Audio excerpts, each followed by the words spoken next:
O blog cafenapolitica.com.br e a TV Cidade Livre de Brasília, canal 8 da NET, traz hoje o ex-deputado Manuel Dias, presidente nacional em exercício do PDT.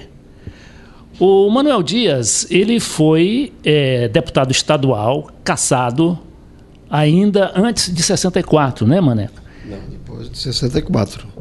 Antes de 64 não havia cassações. Correto. Então você já era deputado antes de 64? Não. Eu me elegi deputado depois de 64. Em 1964, durante o golpe militar, eu era vereador. Também tive mandato cassado também, como vereador. Mas deputado eu me elegi em 66 já, depois do golpe. Escuta, mas aí eu não entendi. Você foi cassado, então, 2 vezes? Eu fui cassado, eu sou o único político no Brasil com 2 cassações. Primeiro eu fui cassado pela Câmara, mas a Câmara não foi um ato do presidente da República que tinha poderes de fazer cassação. Pelo ato institucional número 1, quem tinha poderes para cassar mandatos era o presidente da República. Mas a Câmara, eu estava preso, né? A Câmara recebeu um comunicado do major que presidia o IPM, Inquérito Policial Militar, leu aquele informe do major e resolveu, sem instauração de um processo regular, sem nada, sem direito de defesa, na mesma sessão me cassar. Como eu estava preso, eu não pude reagir e fiquei 1 ano preso. Depois eu entrei na Justiça e anulei o ato de cassação por desobediência às regras mais elementares do direito de defesa. Então, evitei com isso de ser cassado pelo presidente da República, que aí não teria retrocesso. Aí, com o decorrer dos anos, eu e os nossos companheiros, nós, com a extinção dos partidos em 65, nós criamos o MDB. Eu era do PTB, fui vereador pelo PTB, e com a extinção nós criamos o MDB, organizamos o MDB, e em 65 e em 66 eu disputei a Assembleia Legislativa. Eu fui eleito por uma região de Criciúma. A principal economia da época era a extração do carvão. E se encontrava em Criciúma o sindicato mais organizado do Brasil, no sentido orgânico e político, né? Havia uma atuação muito grande, era um poder muito forte. Era mais ou menos como os ferroviários lá no Rio Grande do Sul, né? Isso aí, como os ferroviários do Rio Grande do Sul, da Central do Brasil, lá no Rio de Janeiro, tanto que era a única categoria profissional da época que tinha salário profissional. E você, Maneco, na época já era advogado? Como é que você atuava nessa área? Eu fui vereador com 18 anos, deputado com 23 anos, eu era estudante ainda. Eu estudava e militava, porque eu entrei na política muito cedo através da ação da política estudantil. Eu fui presidente da União Catarinense de Estudantes Secundários, eu fui vice-presidente da UBS. Então, com a legalidade, que foi o maior ato cívico até hoje realizado no Brasil, a juventude daquela época se envolveu muito nisso. A campanha da legalidade do Leonel Brizola é no Rio Grande do Sul, né, em 1961.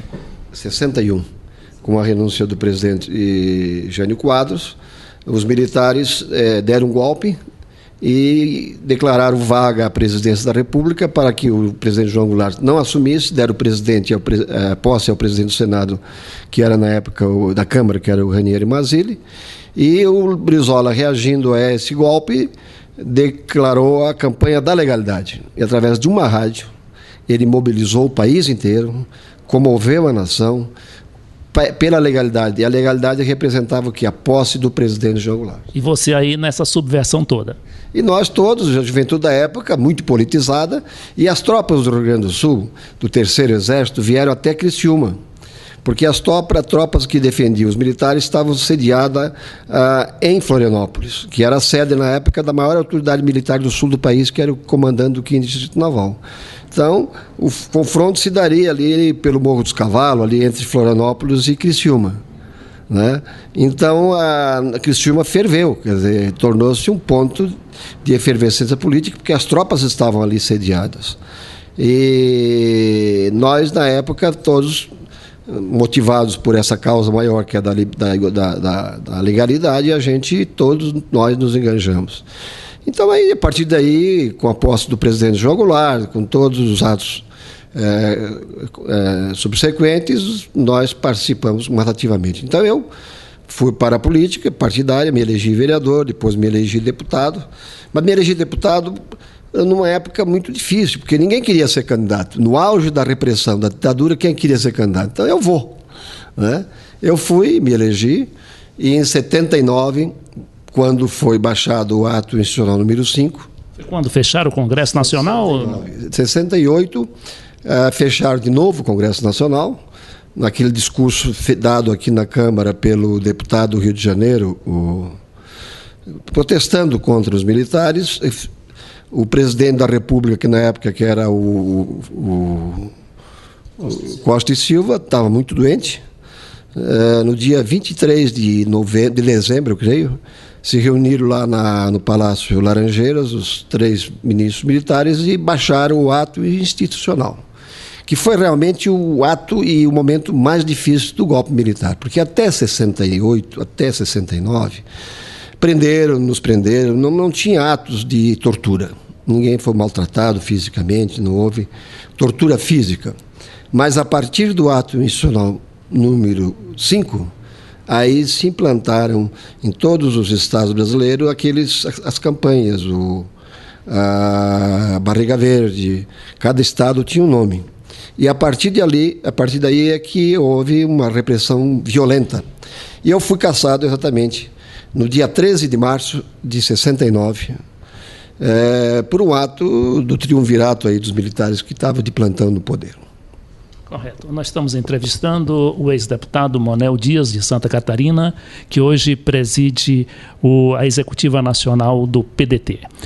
Manuel Dias, a gente estava falando, e eu vi com muita atenção o seu relato, né, dos acontecimentos que marcaram o golpe de 64 e depois o recrudescimento, quer dizer, que foi o golpe dentro do golpe, como sempre falam. E a minha curiosidade, Manuel, é saber como é que se fazia política na época, né? Debaixo do medo. Hoje também você tem um pouco de medo da mídia, desse conglomerado de mídia, né? Que parece que já está sendo chamado também de ditadura midiática. Mas, de qualquer maneira, eu queria que você fizesse um pouco de uma comparação da vida política naquela época com a vida política hoje. Qual é a sua avaliação?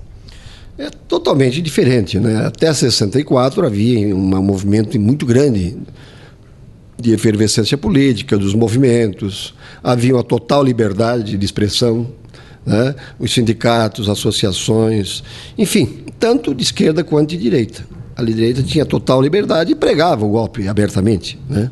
Eles faziam isso pública e abertamente. Então havia uma geração muito participativa e muito politizada. Então, quando veio o golpe militar, é claro que isso não acabou.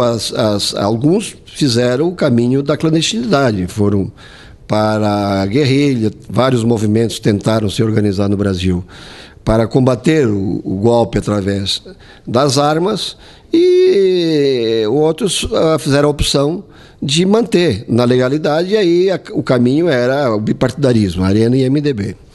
Que há um fato interessante, inclusive, na criação do MDB. Quando nós criamos o MDB, pelo decreto do presidente, tinham que ter 3 senadores, acho que era 3 senadores e um percentual de deputados federais. Nós só tínhamos 2 senadores. Então não dava para organizar o MDB. E eles precisavam organizar o MDB, que era uma propaganda externa de que o Brasil vivia uma democracia. Então, para efeito externo, tinha que mostrar que o país estava vivendo uma democracia. Então, foi eleito pelo Estado do Acre o general Oscar Passos. E esse general Oscar Passos, trabalhado pelos militares, veio para o MDB. E aí, legalmente, nós pudemos constituir o MDB. E, diga-se de passagem, ele veio para o MDB, veio de verdade, acabou presidente nacional do MDB e um bom presidente nacional do MDB. Mas a participação era muito maior, era aberta, lutas, né, importantes na construção de um país verdadeiramente, pelas reformas de base, né? Pois é isso justamente que eu queria saber de você. Na época havia os movimentos sociais, eles eram muito mais bem estruturados, né? Eles tinham o seu próprio jornal. Hoje a coisa mais difícil do mundo é você ter um jornal, né? Até o próprio PDT já tentou várias vezes, não conseguiu. E olha que é um partido com a abrangência nacional do PDT. Mas na época não. Na época cada movimento tinha o seu jornal, distribuía seu jornal, tinha seu instituto de pesquisa, né? Pesquisa de opinião, pesquisa de estudos mesmo, de verificar. Tinha aquele ESEB, se lembra do ESEB, né? Bom, Maneca, então, o que é que você acha realmente dessa situação de hoje? O que é que levou a essa, digamos assim, engessamento dos partidos, da vida política nacional? Eu acho que foi o maior desfavor, o maior crime cometido pelo golpe. Não foi nem ter matado, torturado, exilado, caçado, foi alienar 2, 3 gerações. A repressão veio com muita força e na universidade o estímulo é de que, olha, não vai, sai disso, sai da política, vai cuidar da tua vida, vai te formar, vai construir a tua família, a tua vida. Então nós pegamos aí, hoje vivemos 3 gerações alienadas. Hoje é difícil você conseguir alguém para falar em política. No teu círculo social. O teu ciclo social, quando tu vai para uma reunião, para uma festa, para qualquer reunião, tu vira um chato, na medida que tu quer falar de política e ninguém quer falar de política. Então nós estamos vivendo um momento de total alienação, desinteresse, e isso é ruim, porque a nação se constrói com todos, e a democracia se faz com o principal instrumento, que são os partidos.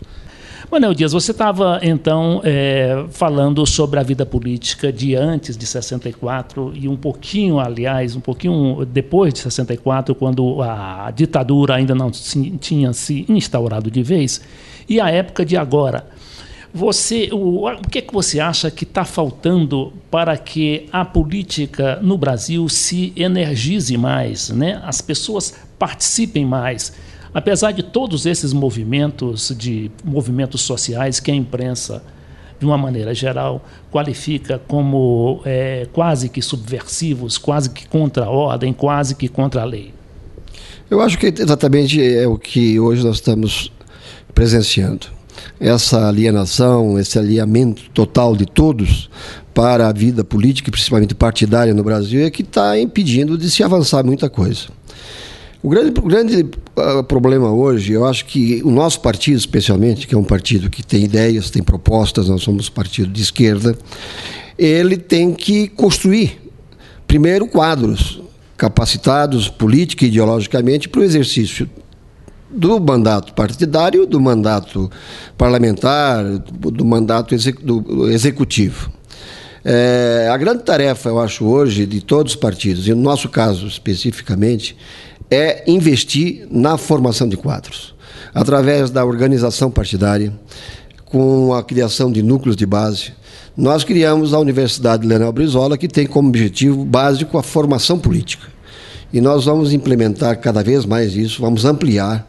Estamos construindo um grupo de apoio, especialmente de jovens, que vão se reunir permanentemente na construção, na produção e na organização, a fim de que a gente possa, aos poucos, na medida que se elejam bons vereadores, comprometidos com isso, que serão os futuros prefeitos, futuros deputados, os futuros comandantes deste país, a gente possa alcançar o objetivo final, que é de realmente fazer um país democrático igual, né? Porque não se pode, a curto prazo, pensar diferente. Então, a gente tem que avançar, vamos ter que avançar, vamos avançar, mas só através da organização em que você cria um locus onde você possa levar o conhecimento, fazer o debate e fazer a construção ideológica para que nós possamos daqui a pouco ter no Brasil 4, 5 partidos, como foi quando ainda estava vigente a cláusula de barreira, em que ficaram 7 partidos. Nós não temos mais do que 7